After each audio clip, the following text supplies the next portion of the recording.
Greetings, everyone. This is Rock and Roll Spot Connection with the weekly comic roundup. Got a decently, a slightly larger haul than we would normally have this week. What we've had over the past month. But so let's get started. Kicking things off, we've got Rogue and Gambit #1. I recall this is a miniseries focusing on the titular couple. And to be fair, it's been a while since we've had I think the last time we had anything that was like solely dedicated to Rogue and Gambit was the Mr. and Mrs. X miniseries back in, was that 2019, 2018 maybe? It was basically a miniseries focusing on their honeymoon. We did have a brief interlude with them in an issue of X-Men during the Cordyceps Jones Game World arc, which did leave us with a rather amusing moment of Destiny sitting in a bar after they left, saying, "Hate him" about Gambit. So yeah. Anyway, so we kind of go back and forth here. Gambit's drunk and fighting some Thieves Guild enforcers in New Orleans, though they look suspiciously more like hand ninjas, but it's stated they are Thieves Guild, so yeah. But Rogue saves him. Apparently, they're supposed to have dinner together, but something came up and she was delayed. We then jump back to 3 days previously in upstate New York. Lady Deathstrike is being taken to prison. The guards securing her are being jackasses, but she's broken out. We don't see by who, but she's broken out.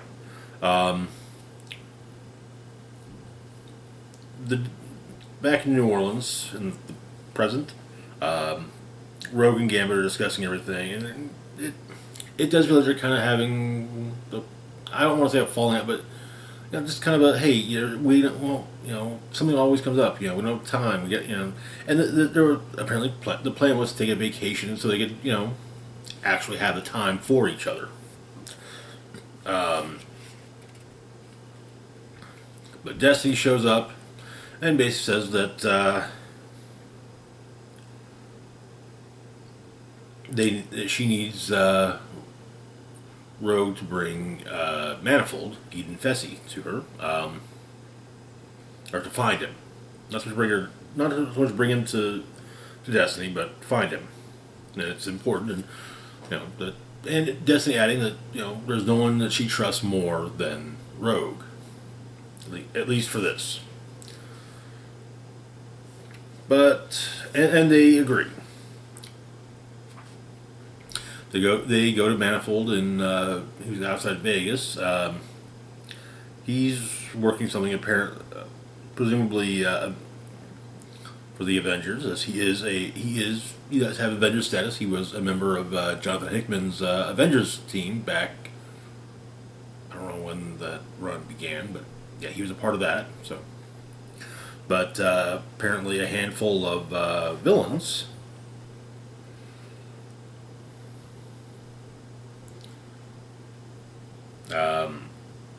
Lady Deathstrike, Absorbing Man.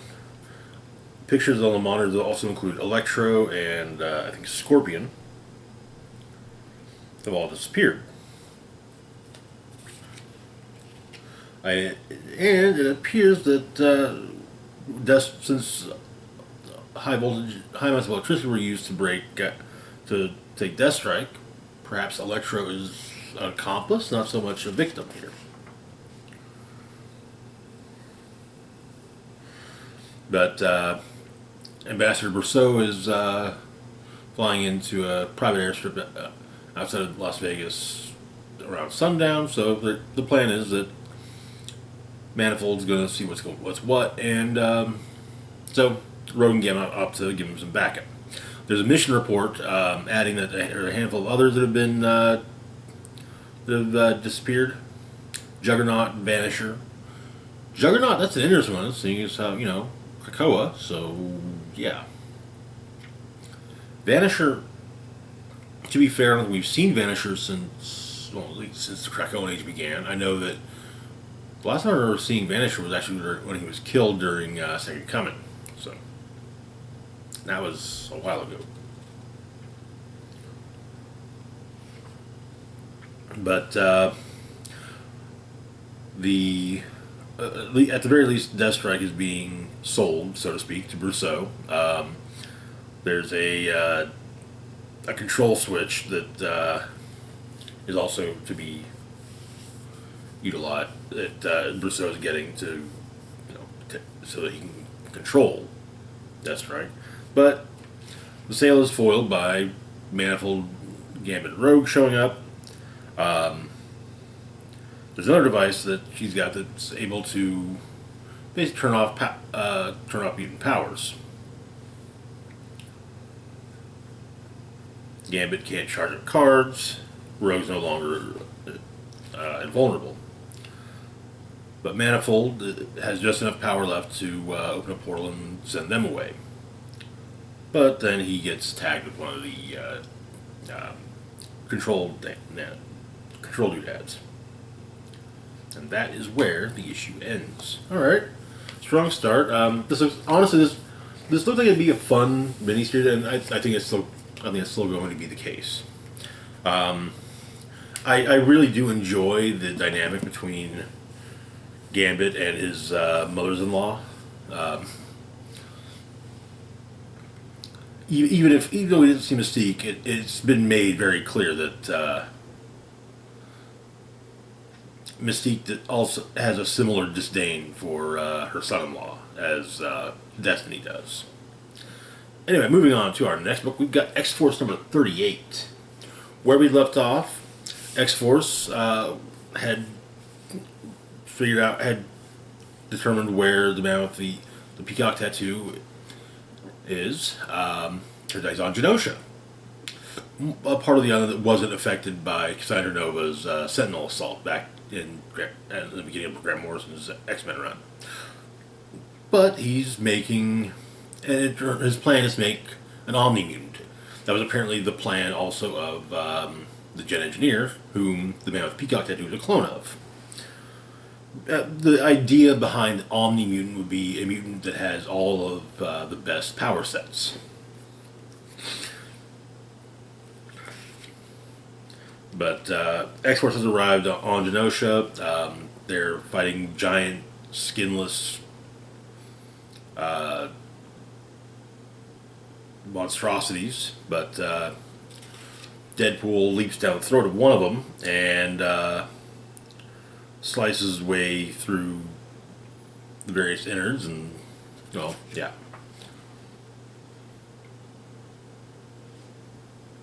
They continue on fighting a bunch of empty cells, but one is while still empty, is different from the rest. No dust, no cobwebs, no skeletons. It's a secret elevator.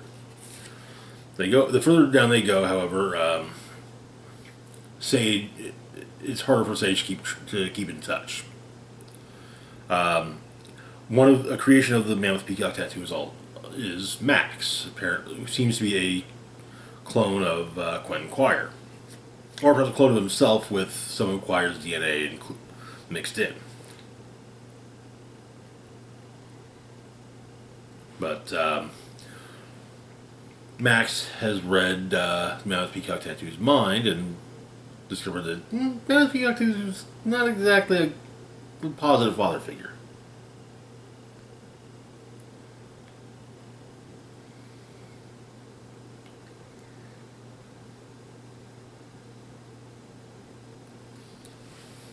But, so now with Peacock Tattoo's trying to manages to retrieve Max. X-Force enters and they find his computer.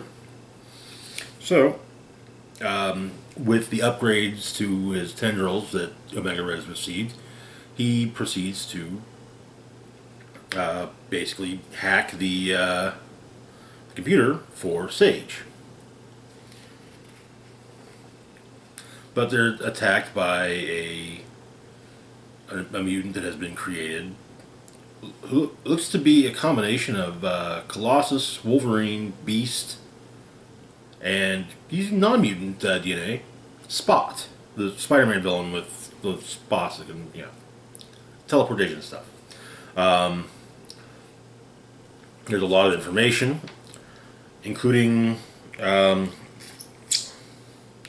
revelation that the man with peacock tattoo has replaced various people in politics, business, academia, the military, all over. And Beast's thoughts are to, basically, find them and take them all out.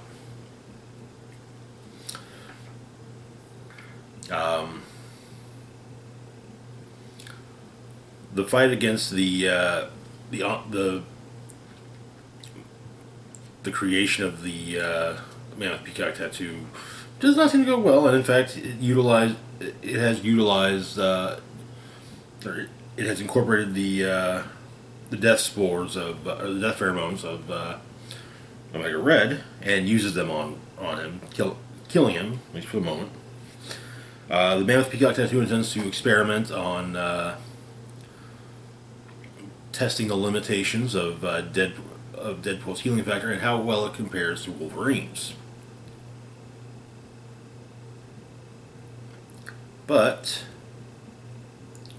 and since with Domino being there, well, he's got what he wants from Domino, and so he wants Domino. He orders his creation to kill Domino. However, Max has gotten loose and has taken control of the creature and convinced the creature to set Domino down. And while Domino punches the man with the peacock tattoo,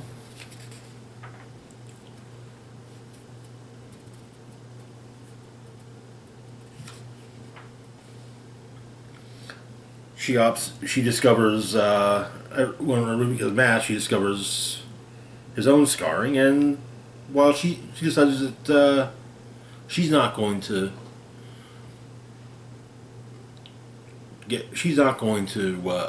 kill him. Well, some of his creations don't feel the same way, and that, and with that,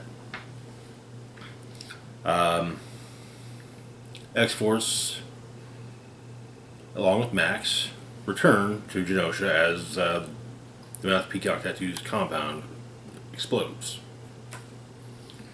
Now, this is not the end of X-Force. There's a new issue coming out later this or next month. So it feels like it easily could have been a last issue, but yeah, it's not. Good story. I liked it. I don't like that it took so long to get to who the man with the peacock tattoo is, but I feel like I honestly I kind of feel like only reason it took 38 issues to get there is because, well, yeah, there's a lot of stuff that has come up with that the X-Men have been involved in, and that have dragged in all the X books. So yeah, I get it. Moving on, though, to our next book, we've got Star Wars number 32. Where we left off, Luke, Leia, Chewbacca, Lando, and Holdo were trapped in no space. They had been found by the colony of Kezerat, which was initially the Kezerat convoy.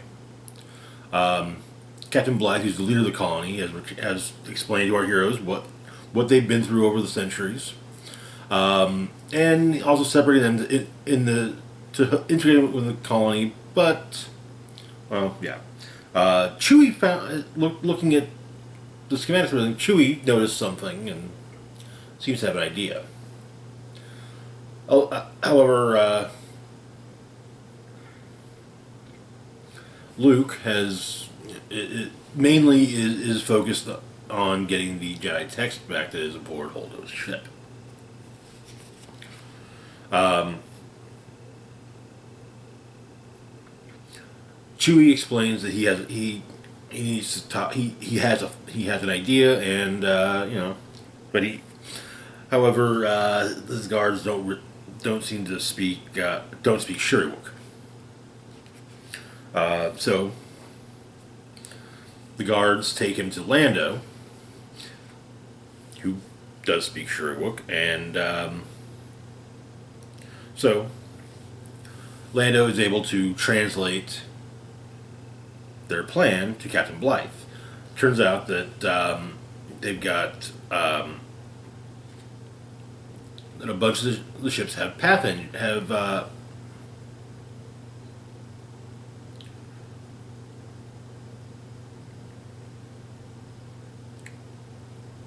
got tech related to path engines up on their ships. However, they don't have an actual path engine. And well, guess what? We do. So there's a bit of a plan, and a somewhat functioning ship is given to them to enact this plan. Well, not even somewhat, just partially. But Chewie and Lando have to basically fix the ship and get it working. Meanwhile, Blythe talks with Leia, explaining that one, while they're going out, that she'll be kept there. It's hey, yeah, we're not too trusting, but we've learned not to be. So, and he doubts that. While he doesn't think that they actually would betray them. Well, at the same time, there's a possibility, and so. But if Leia's with the colony, well, they'll at least come back for her. Blythe also asks how the rest of the galaxy is. He's been stuck there for 35 years, so he hasn't. But Leia explains that the Republic's gone, replaced by an empire. People are doing what they can to stand up against it, and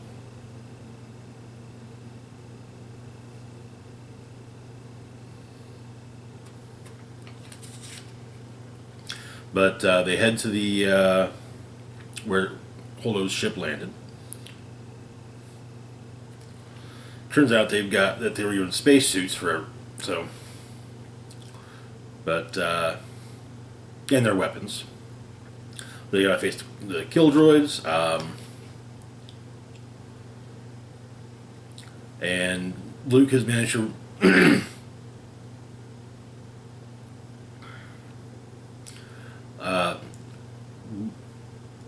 refocus his connection to the Force, so he's able to use his Jedi abilities more. But they get the path drive, and Luke then goes after the Jedi text. As he's reaching for it, or as he's running for it, though, one of the Killdroids grabs him by the hand, and there's an explosion. That is where the issue ends.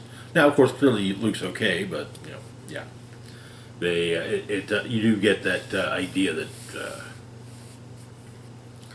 otherwise, I'm digging the No Space arc. It kind of I get the feeling it's going to kind of be end up kind of providing some retconned in relevance to the overall plot of Return of the Jedi.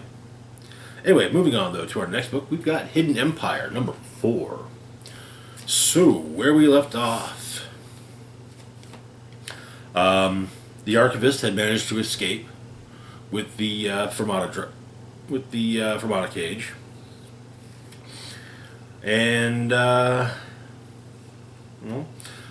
Kira was being planned for the final assault, for the big I don't want to say final assault, but yeah. So we begin with Vader and the Emperor.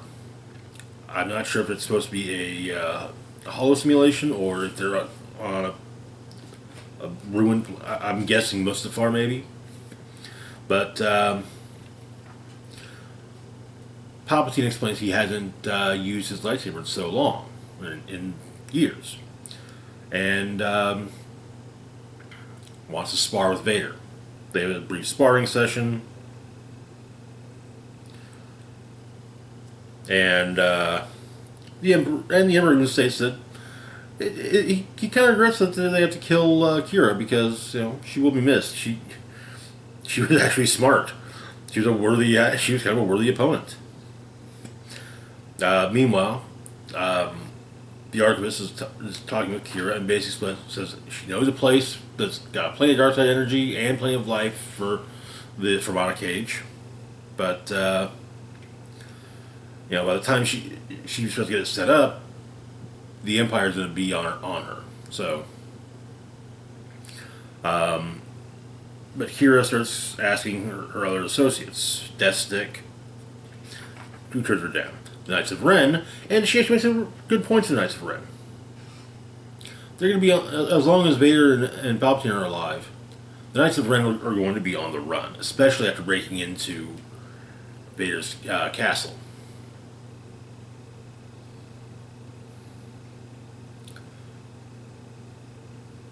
And so she has that they want to be running forever.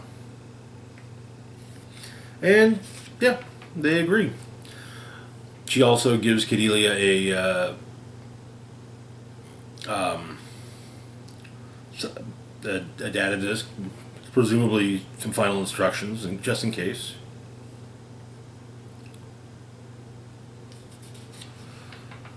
It turns out that the place that the Archivist had in mind is Amaxine Station. Now, you may recall, I believe from last week's roundup, that Amaxine Station is where the once again Spark Eternal controlled Aphra went. And so, the Archivist gets everything set up, and Kira rallies up her followers, and big final assault on the Empire. The fleet goes out, and the Archivist plan is working basically so that there's life energy there for the Fermata Cage to absorb. But she looks out a window and discovers that the Executor has arrived, with both Vader and the Emperor standing on the bridge. However, signals start popping up. Crimson Dawn has arrived to attack. There's a pretty simple plan. Class 2 and 3 crafts target Star Destroyers long-range cannons. Class 1, they're going to be launching fighters. So keep the fighters at bay. Transports get to the station and take up guard positions so that the Archivist can do what she needs to do. But yeah, of course, huge space battle. But the Emperor says to Vader that they're going to just do this themselves, presumably boarding a shuttle. We see various Crimson Dawn guards taking up guard positions, but the shuttle with Vader and the Emperor arrive, and they start making their way through the Crimson Dawn troops, and that is where the issue ends, with the Emperor ordering no survivors. I've been enjoying Hidden Empire. Hell, this entire Crimson Dawn trilogy that Charles Soule's writing, it's been good. I dig it. It's been a neat little bit of new lore add into the time between Empire and Jedi. So even if I do feel like even if it wouldn't surprise me to learn that it was maybe somewhat there's some inspiration taken from the Legends tale of what occurred between, namely Shadows of the Empire. But even then, it feels like small parts. Moving on, though, to our last book for the moment, we've got Han Solo and Chewbacca, number 10. Where we left off, Han was aboard the Falcon, but Chewie was the mercy of the Marshal. And Corvus had managed to get back on the Falcon. And Han had managed to retrieve the urn as well as learn about what was in it. The data core of the neural core of Ajax Sigma, a droid revolutionary who had been destroyed centuries ago. And Han thought, yeah, the credits would be nice, but Jabba shouldn't have something like this, and so he hid the core. So on Tatooine, Greedo is claiming that Droid brought the item, the urn, and Jabba dumps it out of his hand as ashes. But they didn't expect Han to actually make it through, which is why they offered 1 million credits. So they offer Greedo 80,000.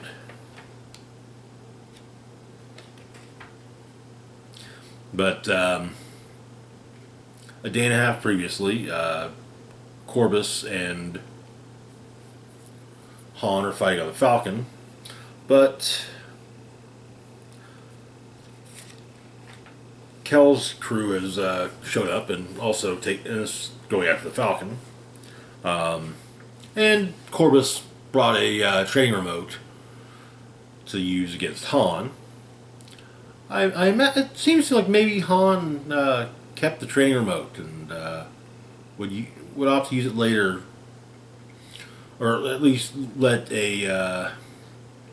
one of his passengers years later know of it. Farm boy from Tatooine had a lightsaber, old man with him, but the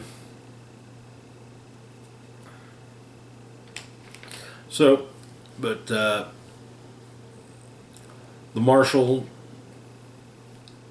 Chewie, and Kel's crew come to something of an agreement, while Kel's ship goes after the Falcon.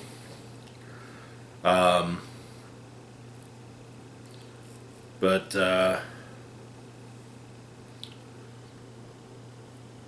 I say agreement very loosely. Kel's going to take them all in for bounties, but it's pointed out that the bounties on them are probably worth a lot more combined than Chewie, and so yeah. The Falcon has a soft crash, and Corvus and Han fight it out. Han shoots Corvus, who's holding the urn, and he falls into a stream. Kel and her crew are taken in, or at least Kel is. I don't think Tonga was. Also, the Marshal took Kel's ship, and once again we see the data core being buried by Han.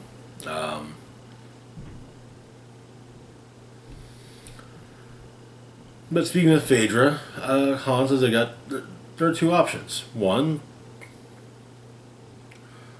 they can take Phaedra home, wherever that is, or someone in Augustus Graves they're banging on Scipio. And Han thinks he knows a way to make a little withdrawal. And that is where the issue ends. Not sure if we've got a next issue. Oh, there was also an epilogue.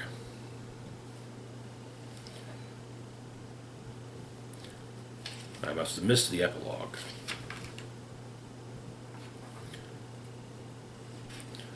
But Greedo shows up at a cantina, presumably Chalmers, and Corvus asks if about things. He states that Jabba went for it.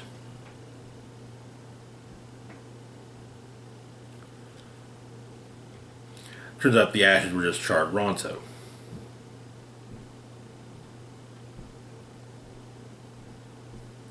But Greedo's thinking that maybe Jabba thinks that was expecting something else, and Corvus says, you know, the old, it's like they say, never try to out-con a con man. That is where the issue ends. This actually might be the end of the series, as it's the end for now. So I have to look through the next few months' previews. But anyway, that is going to do it for now. As always, feel free to like, share, and subscribe.